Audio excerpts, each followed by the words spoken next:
کیا آپ جانتے ہیں کہ حجاج کو کچھ لوگ نیک اور کچھ لوگ بد قرار دیتے ہیں؟ اور کیا آپ کو معلوم ہے کہ اس کی کیا وجوہات ہیں؟ تو چلیے چلتے ہیں آج کی ویڈیو کی جانب۔ حجاج کو کچھ لوگ نیک اور کچھ لوگ بد قرار دیتے ہیں۔ اب اچھائی میں وزن ہے یا برائی میں؟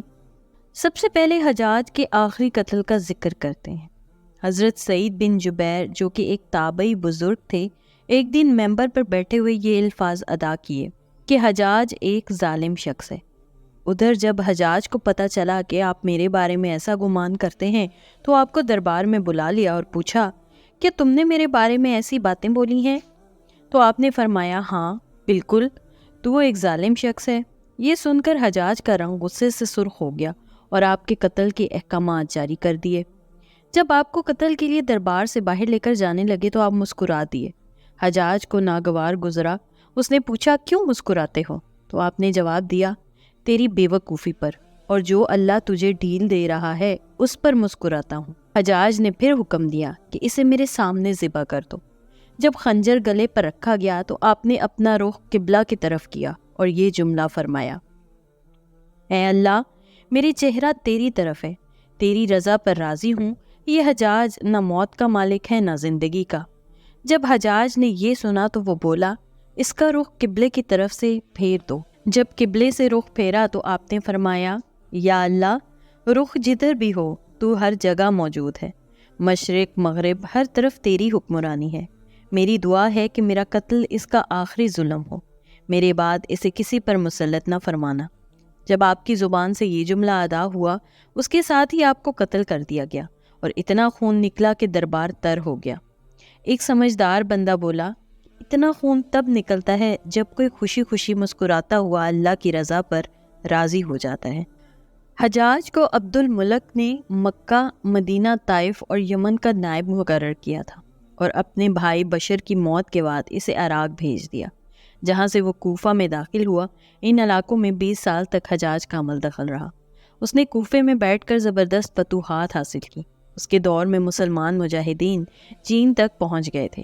حجاج بن یوسف نے ہی قرآن پاک پر اعراب لگوائے۔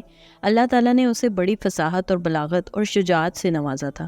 حجاج حافظ قرآن تھا، شراب نوشی اور بدکاری سے بچتا تھا۔ وہ جہاد کا دہنی اور فتوحات کا حریص تھا، مگر اس کی تمام اچھائیوں پر اس کی ایک برائی نے پردہ ڈال دیا تھا، اور وہ برائی کیا تھی؟ ظلم۔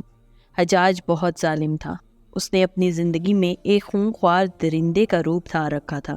ایک طرف موسیٰ بن نصیر اور محمد بن قاسم کفار کی گردنیں اڑا رہے تھے، اور دوسری طرف وہ خود اللہ کے بندوں، اولیاء اور علماء کے خون سے ہولی کھیل رہا تھا۔ حجاج نے 1,20,000 انسانوں کو قتل کیا ہے۔ اس کے جیل خانوں میں ایک ایک دن میں 80,000 ہزار قیدی ایک وقت میں ہوتے، جن میں سے 30,000 عورتیں تھیں۔ اس نے جو آخری قتل کیا وہ عظیم تابعی اور زاہد پارسا انسان حضرت سعید بن جبیر رضی اللہ عنہ کا قتل تھا۔ انہیں قتل کرنے کے بعد حجاج پر وحشت سوار ہو گئی تھی۔ وہ نفسیاتی مریض بن گیا تھا۔ حجاج جب بھی سوتا، حضرت سعید بن جبیر اس کے خواب میں آ کر اس کا دامن پکڑ کر کہتے، اے دشمن خدا، تو نے مجھے کیوں قتل کیا؟ میں نے تیرا کیا بگاڑا تھا؟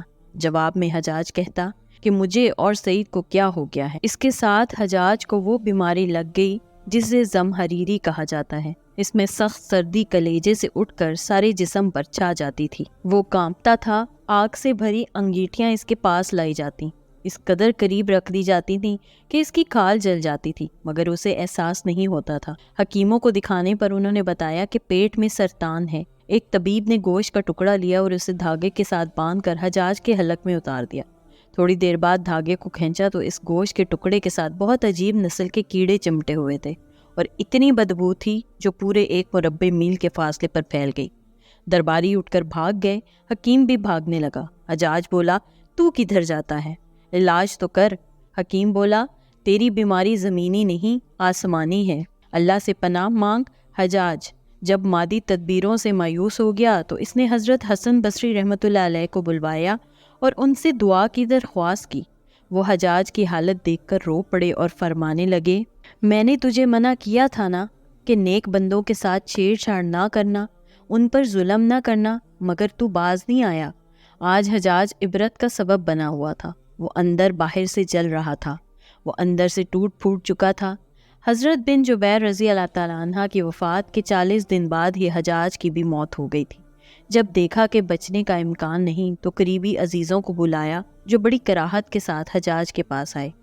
حجاج بولا، میں مر جاؤں تو جنازہ رات کو پڑھانا اور صبح ہو تو میری قبر کا نشان بھی مٹا دینا، کیونکہ لوگ مجھے مرنے کے بعد قبر میں بھی نہیں چھوڑیں گے۔ اگلے دن حجاج کا پیٹ پھٹ گیا اور اس کی موت واقع ہو گئی۔ اللہ ایسا انجام کسی کا نہ کرے۔ اللہ ظالم کی رسی دراز ضرور کرتا ہے، لیکن جب ظالم سے حساب لیتا ہے تو فرشتے بھی خشیت الہی سے کانپتے ہیں، عرش ہل جاتا ہے۔ اللہ ہمارے حاکموں کو فلسطینیوں کی توفیق عطا فرمائے، آمین یا رب العالمین۔ اس طرح کی مزید دلچسپ ویڈیوز دیکھنے کے لیے دیکھتے رہیے میرے چینل کو لائک، سبسکرائب اور شیئر ضرور کیجیے، اور ساتھ ہی ساتھ بیل آئیکن کو بھی دبا دیجیے۔ اللہ حافظ۔